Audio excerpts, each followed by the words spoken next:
Several colleges and universities across the nation are reinstating mask mandates. Georgetown, Rice, Columbia, Johns Hopkins, and American University, just to name a few.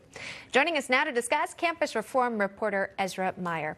Ezra, welcome. Thanks for coming on today. All right, so you got to mask up at some of these campuses if you're a student. Let me show you what Columbia University had to say about this.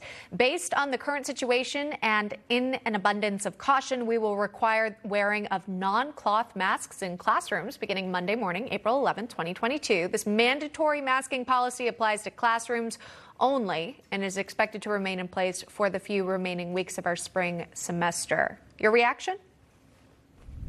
Yeah, well, thank you so much for having me back on the show, Emma. It's great to be here.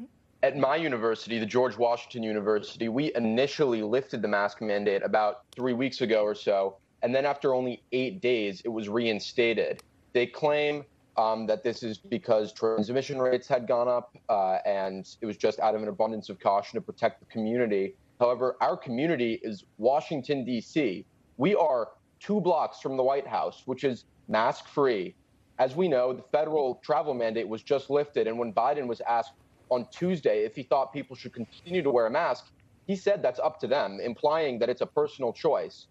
Every day, the White House press corps packs into the briefing room literally 2 blocks that direction, completely mask-free to hear the press briefing. We have all of Congress pack into the House chamber like a mile or 2 down the road, mask-free, to hear the president give a State of the Union address. By the way, it's a very elderly Congress with a far lower vaccination rate than my school. So the fact that the entire surrounding community is able to go mask optional, but we are still mandated to wear it on campus, is just really not in line with the surrounding area. It's never made sense, quite frankly, especially in this instance, as you point out.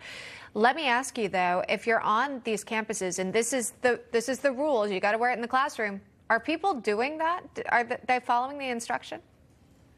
Yeah, for the most part, people are, and that's not necessarily out of a desire to. Obviously, there are some students who want to continue wearing a mask. But during our 8 days of mask optional, a lot of students forwent their masks, as did I. Yet there were these social repercussions associated with that. There were glares and comments in social media posts.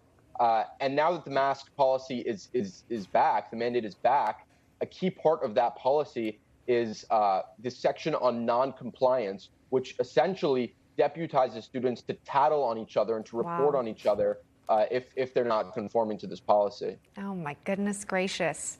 That is not what you want to do at college. You're there to learn, you're there to make friends, and also have fun.